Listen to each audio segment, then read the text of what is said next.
I have been reading this book by Nietzsche, and it has given me so much food for thought because it's such dense writing that I have had to reflect on it for weeks and weeks, and I'm probably still going to have to digest a lot of it in the coming months. But one little eureka moment that I have had now is that Nietzsche's argument, of course, is that a lot of the cultures and the value systems and our ways of doing things are not necessarily powered by morality, or they are not necessarily founded on morality or goodness or the choice between good and bad. That was not the start of all the values that we have in society today. But it's rather our power, or the way that we could get to power, or the way that power could be structured, that has led to where we are today. That's how I understood it. And in all of his writing, he's basically trying to make you understand how you can get power, or how it works for some people who are in power, that they in some way manipulate others, but they are also very intelligent and strategic in their social groups and their way of working. And there are all these little games that people play, which is part of this whole power game that every one of us plays. And in a certain sense, this is true, or I always knew this is true. Of course, we all want in some sense, we want power. But I always thought, well, is everything about power? That's where I disagree with Nietzsche. But then I realized, after finishing the book, that his whole story of this character of Zarathustra, this wise man, it ends with a dramatic scene of him questioning his own critique of religion itself, of morality, and all the despicable things we human beings do. All these phenomena he was trying to criticize. Maybe it's actually also a reflection of what he himself is struggling with inside. And if you try to unveil the mask of other people, at some point you have to realize you are also wearing a mask.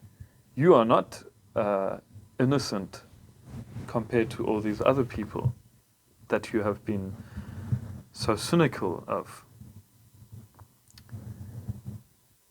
And the reason he ends his book with this drama about he writes about the slayer of God, this person, or this voice inside him that has been saying, well, of course there's no God who created all of this. Of course there's no source of life.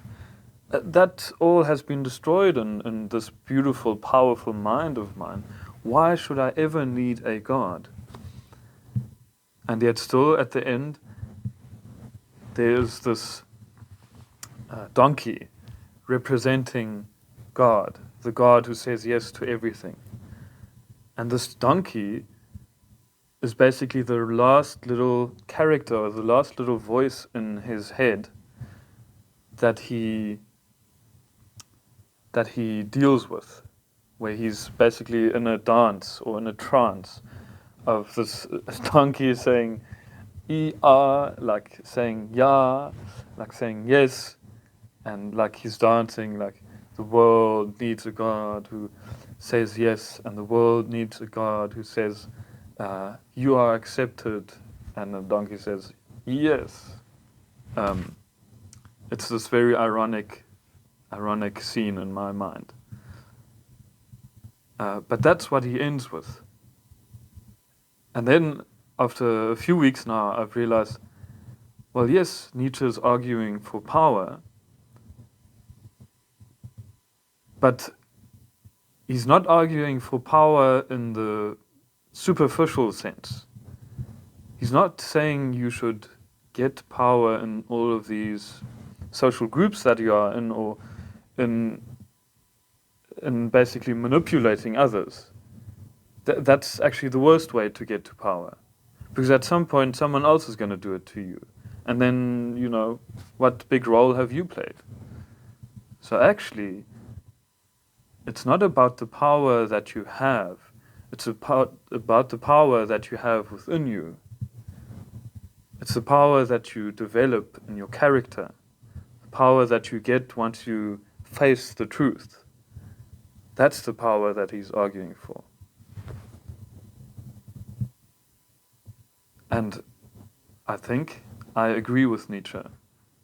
I think I totally agree with him, because at the bottom, or at the foundation of all this power, has to be a God that says yes to you, a God that accepts you in spite of all the terrible things you have done, and a God who, in this upside down world where everyone is lying, can actually come into your world as Jesus Christ and tell you, or give you, this beautiful embodied message, embodied throughout his life, that you are loved by God, and that